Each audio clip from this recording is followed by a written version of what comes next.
Noong 1994 hanggang 1996, 4 na patay na bata ang natagpuan sa Kimayuran, Central Jakarta at 4 pa sa Pundok Kopi sa east ng Jakarta.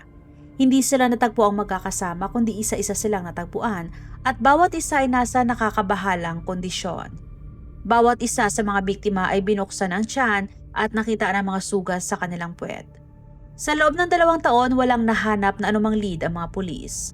Sa 7 bangkay, walang nahuling suspect, kaya naman tuloy na punta sa walang investigasyon ng mga pulis. Pagkatapos, noong July 1996, natagpuan ang ika-8 biktima. Isa na namang batang palaboy na tinadtad ang kanyang katawan. Sa pagkakataong ito, ilang tao nang lumantad upang magbigay ng kanilang testimonya. At doon lumabas ang pangalang si Swanto. Pero mas kilala siya ng mga tao sa ibang pangalan at yun ay Robot Gidek. Pero mas mainam na tawagin ko na lang siyang si Swanto.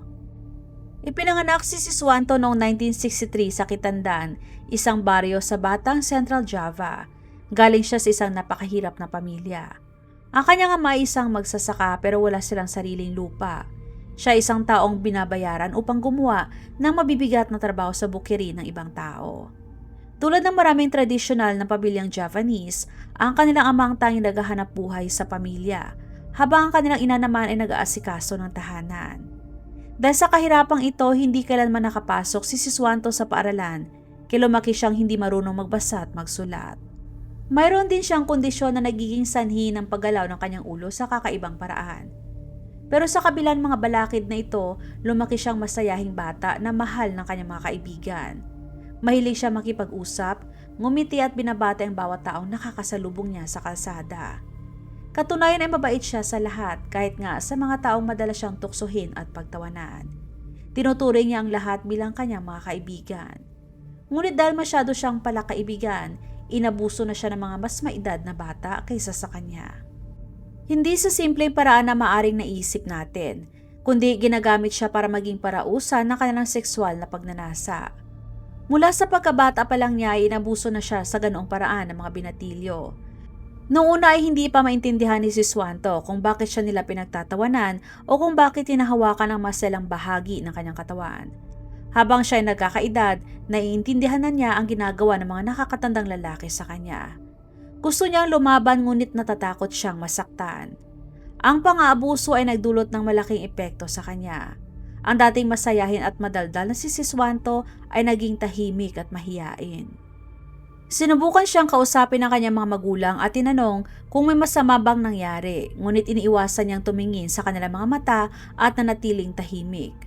Gusto nang iwanan ni Swanto ang kanyang baryo para maghanap ng mas magandang oportunidad sa Jakarta. Ngunit para sa isang taong walang kasanayan at hindi marunong magbasa, napakabigat ng pagsubok na mamuhay na mag-isa sa malaking lungsod. Lalo pa't walang gustong tumanggap sa kanya sa trabaho. Yan ang realidad na madalas na sumasalubong sa kanya sa tuwing sinusubukan niya mag-apply ng trabaho. Sa huli ay wala na siyang matutuluyan, wala siyang pera at walang trabaho. Kaya siya ay naging palaboy. Ngunit kailangan niya ng mabuhay, kaya kalaunan ay natutunan niya mga bagay mula sa ibang mga batang palaboy tulad ng pagkanta, pagtugtog ng ukulele at pagmamakaawa, hanggang sa nasanay na siya sa buhay sa lansangan. Hindi niya nakuha ang payapang buhay na kanyang hinahangad, pero sa tulong ng kanyang mga kaibigan, naangkop niya ang sarili sa buhay bilang isang palaboy. Sama-sama silang tumatakas sa mga pulis na nilalagay sila sa kasalanan ng mga krimeng hindi naman nila ginawa at sa mga kawani ng gobyerno na humahatak sa kanila papunta sa mga ampunan. Sa huli, nanirahan siya kasama ilang mga kaibigan malapit sa rilis ng tren sa tabi ng Gaplok Traditional Market sa Sinen, Central Jakarta. Doon inalagaan siya ng isang babaeng tinatawag niyang mommy, ngunit hindi niya ito ginagawa ng libre. Tulad ng iba pang mga batang palaboy na nasa ilalim ng kanyang pangangalaga, may kapalit ang bubong sa kanyang ulo at ang pagkain na kanyang kinakain. Bilang kapalit ng tinatawag na pag-aalaga na ito, kailangang lumabas ang bawat bata upang mamalimos at ibigay lahat ng kanilang nakalap na pera kay mami. Dito namuhay si Swanto sa napakahirap na kalagayan. Naninirahan sa isang pansamantalang bahay na gawa sa mga kahon ng karton sa gilid ng riles ng tren. Sa ilalim pa rin ng pangangalaga ni Mami, natagpuan ni Swanto ang isang bagong buhay. Lahat ng bagay ay wala sa kanya pero nakahanap naman siya ng ilang kaibigan. At bumalik ang dati niyang personalidad. Muli siya naging madaldal at palakaibigang si Siswanto. Ngunit kahit marami ang nagustuhan siya dahil sa kanyang personalidad, marami rin ang nangaasar sa kanya dahil sa kakaibang paggalaw ng kanyang ulo. Dahil dito, tinawag siyang robot gidek ng mga tao. Ang gidek ay tumutukoy sa paggalaw ng ulo ng kaliwat kanan nang hindi nakokontrol. Sa kombinasyon ng kanyang matigas na paraan ng kanyang paglakad, inihalin tulad nila ang kanyang mga galaw sa isang sirang robot. Kahit na siya ay pinagtatawanan, pinanatili ni Siswanto ang kanyang mabait na personalidad. Ngunit ang kabaitan niyang yon ay muli nagdulot ng sakit nang siya ay sexual na inabuso ng mas nakakatandang lalaki sa kanyang paligid. At ang tuloy-tuloy na pang-aabuso na kanyang dinanas ay nagbago ng isang bagay sa kanya. Noong December 1994, isang araw pagkatapos ng pagpatay, may dumaan na nakatagpo ng isang tinadtad na bangkay. Ang tanawin ng isang tao na nakalantad ang mga panloob na bahagi at iniwan sa bukas na lugar ay nagdulot ng pagkabigla sa buong bansa. Marami ang nagpahayag ng kanilang pagkasuklam at pakikiramay sa mga biktima. Agad na tinawag ang mga pulis at dinala ang bangkay para sa pagsusuri. Doon na rin nagsimula na mag-iba ang kanyang tingin sa mga lalaki, mababata man o may edad na. Hanggang sa siya na rin ang naging salarin. Taong 1990s nung nagkakaedad na si Siswanto, nagsimula na siya makihalubilo sa ibang mga palaboy at doon ay may natutunan siya. Nagagawa niyang abusuhin ang mga batang palaboy nang walang pananagutan dahil wala namang pamilya o legal na tagapag-alaga na nagbabantay sa kanila. Kaya naman wala man lang nakapansin na ginagahasa na pala niya ang mga bata at doon na nagsimula ang sunod-sunod na paggawa ni Siswanto ng sexual crime. Mula sa perang kinikita niya mula sa panlilimos at pagtugtog sa kalye, bumibili siya ng mga merienda, kanin at mga ulam para lamang makahikayat ng mga bata. Bibigyan niya ang mga bata ng pagkain at lubos silang nagtiwala sa kanya. Dinadala niya sila sa tahimik na lugar o sa madamong lugar at doon na niya sila pinagsasamantalahan. Pagkatapos ay tatakutin niya ang mga bata na tumahimik at huwag magsumbong sa kanyang ginagawa bago niya sila pakawalan. Ang kanyang ginawa ay nangyari mula 1990 hanggang 1994 kung saan karamihan sa kanyang mga biktima ay nasa edad 9 hanggang 15 taong gulang. Noong una ay hindi niya pinatay ang alinman sa kanyang mga biktima. Ngunit noong 1994 habang inaabuso ang isang bata, may pumasok sa kanyang isipan. Yun ay ang tanong kung ano kaya ang lasa ng laman ng tao. Noong araw na yon ay kinuha niya ang buhay ng kanyang unang biktima, isang hindi nakilalang 12 taong gulang na batang lalaki. Nilapitan niya ang batang lalaki na nakaupong mag-isa malapit sa train rail sa Sinen. Nag-usap sila saglit at nagpanggap si Siswanto na naawa sa bata at inalok niya ito ng pagkain. Ang bata na matagal na rin hindi nakakain ay sumunod sa kanya sa malapit na damuhan kung saan siya inabuso ni Siswanto. Pero pagkatapos ng kanyang ginawa, hindi pa tumigil si Siswanto. Kumuha siya ng isang matalim na bagay at sinaksak ang bata hanggang sa mamatay. Kasunod nun ay tumapya siya ng dugo ang laman ng bata at saka inulam ito sa kanin habang nakaupo sa tabi ng wala ng buhay na katawan. Kalaunan nung tanungin siya ng media kung ano ang lasa, ayon sa kanya ay maalat daw. Matapos matikman ang dugo ng bata, basta na lamang iniwan ni Siswanto ang katawan at wala siyang pakialam kung may makakita man o wala. Habang paalis siya, ni hindi man lang siya nakitaan ng pagsisisi. Nagpatuloy siya sa pang-araw-araw niya na gawain, nakangiti, kumakanta at nanlilimos sa paligid ng lugar. Noong December 1994, isang araw pagkatapos ng pagpatay, may dumaan na nakakita ng isang tinadtad na bangkay. Ang tanawin ng isang tao na nakalabas ang mga lamang loob at iniwan sa bukas na lugar ay nagdulot ng pagkabigla sa buong bansa. Marami nagpahayag ng kanilang pagkasuklam at pakikiramay para sa biktima. Agad na tinawag ang mga pulis at dinala ang bangkay para sa pagsusuri. Dahil siya ay palaboy at walang kilalang kamag-anak, walang makakakilala sa biktima. Ipinakita na pagsusuri na punit ang kanyang puwet na nagpapahiwatig ng sexual na pang-abuso. Dahil walang lead tungkol sa pagkakilanlan ng biktima at ng suspect, inilibing ang bangkay sa pangalang Mr. X at hindi na rin ipinagpatuloy pa ang investigasyon. Sa loob ng ilang panahon, halos walang nakakaalam sa ginawang krimen ni Siswanto. Nagpatuloy siya sa pagpatay. Hinihikayat ang mga biktima gamit ang pagkain at ginagahasa bago patayin. Hindi nagtagal at natagpuan ang mga bangkay at tulad ng unang biktima, dahil sila rin ay mga palaboy, hindi umusad ang kanilang kaso. Pumatay si Siswanto na higit sa isang batang lalaki noong 1994, ngunit walang naghinala na siyang salarin. Kahit kilala siya na palaging paikot-ikot sa mga lugar kung saan natagpuan ang mga biktima at hindi niya kailanman sinubukang magtago. Sa simula ay nakala ng mga pulis na ang mga pagkamatay ay magkakatulad lamang na pangyayari. Ngunit habang pinag-aaralan nila ang mga datos ng mga biktima, mas marami silang napansing pagkakatulad.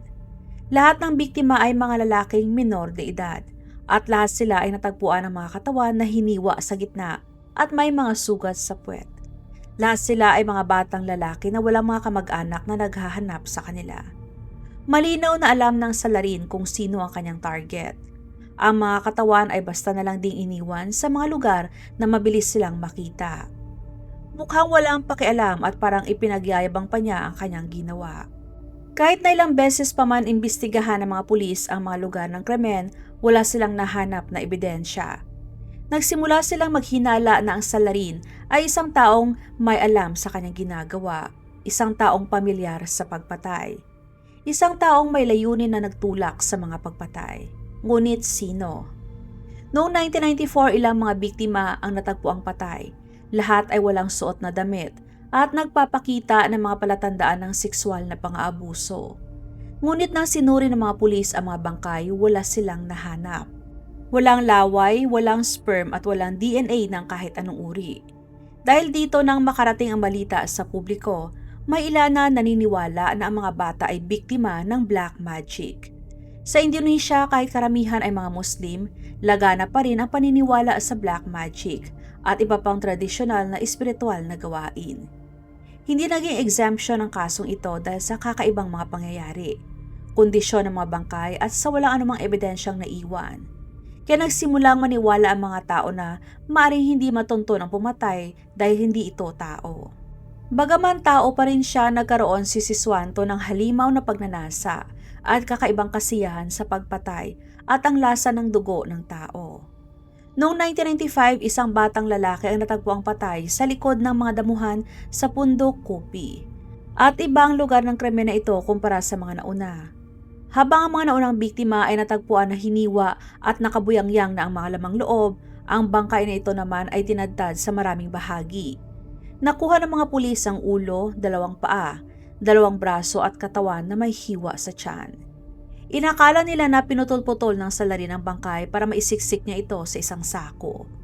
Ang palatandaang ito ay tumulong sa pagbuo ng isa pang teorya na ang pumatay ay may intensyong dukutin ang mga biktima.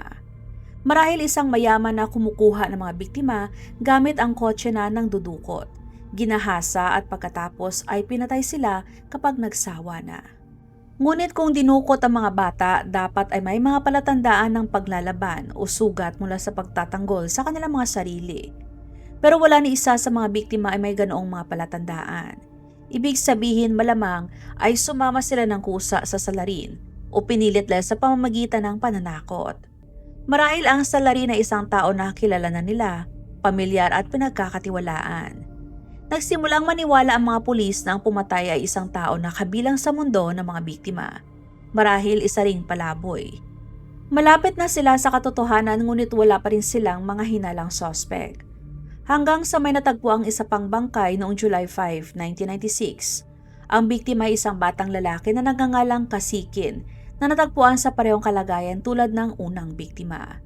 Ngunit sa pagkakataong ito may mahalagang lead. May nakakita kay Kasikin na nakikipag-usap sa isang lalaki bago siya namatay.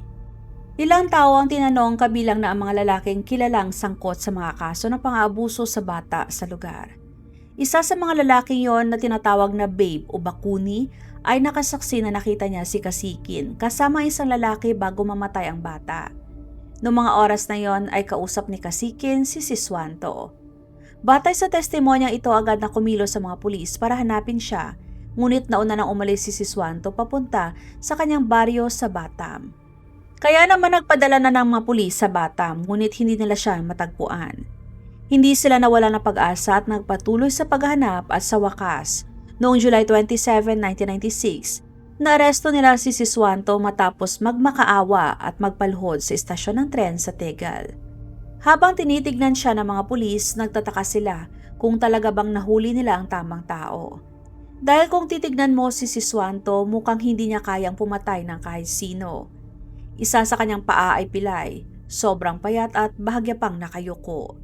Ang kanyang ulo ay galaw din ng galaw, pakaliwat kanan. Mas mukha pa siyang nangangailangan ng tulong kaysa sa taong may kakayahang gumawa ng krimen.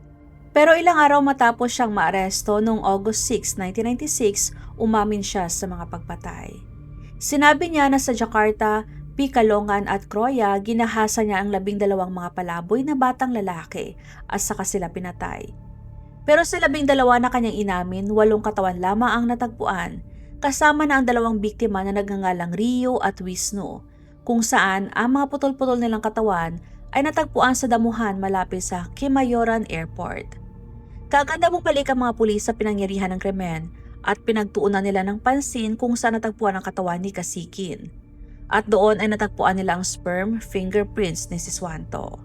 Kasama pa doon ang box cutter na ginamit niya para pagputol-putulin ang katawan ng kanyang mga biktima. Ang mga opisyal na sumuri sa lugar kung saan naninirahan si Siswanto ay may natagpuan na mga bagay na kinuha niya mula sa mga biktima. Sa panahon ng crime reconstruction, umamin si Siswanto sa pagpatay sa mga biktima sa ilalim ng malaking puno kung saan ay pinuntahan ng mga investigador at kinumpirma na eksaktong lugar na kanyang inilarawan. Sa mga nakitang ebidensya, sigurado ang mga pulis na mentally competent at guilty sa paggawa ng krimen si Siswanto. Noong tinanong, ngumiti lamang siya at sinabing resulta lamang yon ng pagnanasa at ng pagnanais na makaramdam ng kakaibang kasiyahan habang pumapatay. Habang pinapatay umano niya ang kanyang mga biktima, inamin ni Siswanto na nakakaramdam siya ng adrenaline rush. At ang pakiramdam ng paghiwa ng katawan ng mga biktima ay walang pinagkaiba sa pakiramdam ng paghiwa ng manok. Sinabi din niya na nung ininom niya ang dugo ng mga biktima, pakiramdam niya ay gumaan ang kanyang katawan at pakiramdam niya na wala sa hangin ang lahat ng kanyang mga pasanin. Tumagal ng 1 taon ang paglilitis kay Siswanto. Gumugol sila ng maraming oras sa pagtukoy kung siya ba ay mentally competent para gawin ang mga krimen at para malaman kung paano niya ginawa ang mga pagpatay. Sa panahon ng paglilitis, maraming witnesses ang humarap sa judge. Kasama na doon si Bakudi, ang lalaking nagsabing nakita niya si Kasikin na kasama si Siswanto bago namatay ang bata. Noong May 21, 1997, hinatulan ng kamatayan si Siswanto para sa kasong rape at pagpatay sa 12 mga biktima. Noong narinig niyang hatol, sinabi niya na takot akong mamatay. Pero nagawa na ang desisyon. Una siyang kinulong sa Sipinang Prison sa East Jakarta bago siya inilipat sa Batu Prison sa Nusa Kambangan Island, Cilacap, Central Java noong 1999. Sa loob ng 10 taon, nag-antay siya sa death row. Inalaan niya ang kanyang mga araw sa pag-gardening, pagtatanim ng mga talong, spinach at mani sa maliit na lupain sa loob ng kulungan. Kinain niya ang kanyang mga tinanim at ibinenta ang iba para makabili siya ng sigarilyo. Noong March 25, 2007, sinabi sa kanya ng kasama niya sa kulungan na malapit na ang kanyang execution. Pagkatapos marinig ang balita, kaagad na inatake sa puso si Siswanto. Kaagad siyang dinala sa Batu Prison Clinic para sa paunang lunas. Pero nung lumala ang kanyang kondisyon, inilipat siya sa Cilacap Regional General Hospital. Sa panahong nanatili siya sa hospital, dumating ang kanyang pamilya at nanatili sa kanyang tabi hanggang sa kanyang huling hininga. Namatay siya noong March 26, 2007, hindi dahil sa parusang kamatayan kundi dahil sa cardiac arrest. Kinuha ng kanyang pamilya ang kanyang bangkay at inilibing siya sa pampublikong sementeryo sa baryo ng Baji, distrito ng Tulis, Batang, Central Java. Nagpatuloy ang talakayan tungkol sa kaso at kalaunan ay naging isang conspiracy theory na nagsasabing si Siswanto ay naging biktima lamang upang takpan ang mas malaking krimen. Sinabi ni Usman Hamid na miyembro ng Commission for Missing Persons and Victims of Violence na kulang si Siswanto sa kakayahan na gumawa ng pagpatay.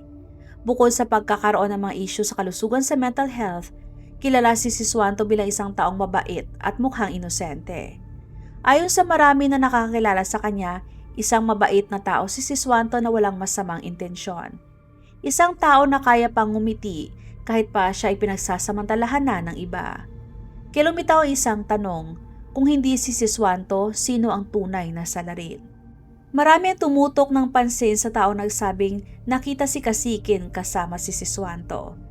Kinwestiyon ng mga pulis si Bakuni dahil sa kanyang testimonya at nagsimulang magtaka ang mga tao kung bakit maraming lalaking sangkot sa mga kaso ng pang-aabuso sa bata ang iniimbestigahan, ngunit hindi naman seryoso ang iniimbestigahan si Bakuni mismo. Marami naghinala na maaari rin siyang gumawa ng katulad ng mga krimen kung hindi man siya mismo ang totoong pumatay at ipinapagawa lamang ang lahat kay Siswanto. Ang hinalang ito ay napatunayang may basihan. Ilang taon pagkatapos ng pagkamatay ni Siswanto, noong January 2010, naaresto si Bakuni dahil sa pagpatay ng 14 na batang palaboy na may edad mula 6 hanggang 12 taong gulang. Naganap ang kanyang mga pagpatay mula 1993 hanggang 2010 at karamihan sa mga biktima ay natagpuang hubad at pinagputol-putol ang mga katawan. Ang motibo, tumanggi silang sumunod nang tangkain niya silang gahasain. Ang paraan niya sa pagpatay ay ang paggamit ng tali sa leeg para sakali ng mga biktima. Pagkatapos niyang matiyak na patay na ang mga biktima, sa kanya inaabuso ng sexual ang kanilang mga bangkay. Karamihan sa kanyang mga biktima ay itinapon sa mga lugar kung saan niya sila pinatay. Mahirap baliwalain ang mga pagkakahawig sa mga krimen ni Siswanto. Nahatulan si Bakuni at sinentensyahan ng habang buhay na pagkakakulong ng District Court ng East Jakarta noong October 2010.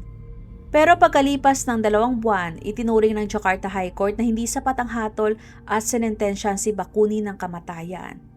Kaya ayon sa teorya, ang pumatay sa 12 batang palaboy ay hindi si Siswanto kundi si Bakuni. Ginamit niyang inosente si Siswanto bilang pambala o panakipsala para sa sarili niyang mga krimen. At nang mahatulan at mamatay sa kulungan si Siswanto, wala na ibang taong maaring sisihin si Bakuni.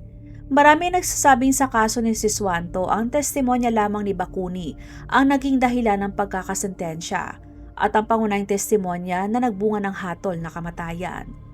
Ang testimonyang ito ay hindi tumugma sa mga katotohanang natuklasan nang maaresto si Bakuni. Sa paglilitis ni Siswanto, ipinakilala ni Bakuni ang sarili niya bilang si Sonarto at kunwaring nagbebenta ng ukay-ukay sa Pasar Senen sa Kemayoran. Ipinahayag niya na nakita niya si Siswanto sa paligid ng Kemayoran 1:00 ng madaling araw. Pero ang katotohanan, hindi naman talaga siya nagbebenta ng damit dahil isa din siyang taong palaboy. At tulad ni Siswanto, nakaranas din siya ng pang-aabuso noong bata pa. Sa pangalawang argumento at mula sa abogado ni Siswanto na iginiit na si Siswanto ay may mga issue sa kanyang mental health na naging dahilan upang hindi maging kapanipaniwala ang kanyang confession. Ang ikatlong argumento ay pareho raw sina Siswanto at Bakuni na nagkaroon ng mga biktimang may parehong pangalan, isang batang tinatawag na Rio. Ngulit lahat ng ito ay itinanggi ng abogado ni Bakuni na nagsabing kilala lamang ni Bakuni si Siswanto bilang kapwa palaboy o isang pulubi. Idinagdag pa niya na hindi kailanman naging saksi si Bakuni sa kaso ni Siswanto, kundi ibang taong may palayaw na babe, at binigyang diin na karaniwan ang palayaw na ito sa mga matatandang lalaki na kumukupkup sa mga batang kalye. Sinang-ayunan ito ng hepe ng Public Relations ng Metro Jaya Police na iginiit na walang kaugnayan sina Siswanto at Babe at nang ang kaso ni Siswanto ay nalutas sa pamamagitan ng maingat at masusing investigasyon. Ayon sa kanya, huwag niyong iugnay ang kaso ni Siswanto sa kaso ni Babe, matagal nang natapos ang kaso ni Robot Gideg. Si Edward Shapernong na nagsilbi bilang hepe ng Criminal Investigation Unit ng Central Jakarta Police noong panahon ng orihinal na kaso ay nanindigan din na tama ang pagkakahatol kay Siswanto. Tinukoy niya ang mga ebidensya, ang DNA, ang mga fingerprint at ang mga gamit ng biktima na natagpuan sa pagmamayari ni Siswanto at iginiit na nasunod ang tamang mga proseso. Ayon sa kanyang pahayag, si Robot Gideg ay 100% nasalarin. Sa kabila ng magkakasalungat na opinyon ng publiko at mga tanong kung paano naging pangunahing ebidensya ang testimonya ng isa pang serial killer, opisyal na isa na raang kaso nang mahatulan si Siswanto ng parusang kamatayan. Ang kasong ito ay naitala sa ilang aklat, kabilang ang Indonesia X-Files ni forensic expert Dr. Abdul Munim Idris noong 2013 at Kisar Robot Gidek Pimburo Anak-anak noong 2019. Marami na ang naniniwala sa conspiracy theory, bagamat wala pa ring matibay at tiyak na ebidensya. Hanggang ngayon, si Siswanto ay naalala pa rin bilang si Robot Gidek, ang serial killer na nanghuli at pumatay sa mga batang kalye sa Jakarta. Huwag mag-atubiling ibahagi inyong mga saloobin at komento. And please huwag kalimutang mag-like and subscribe sa aking channel kung hindi mo pa nagagawa. Magkita-kita tayo ulit sa aking susunod na video. Maraming salamat!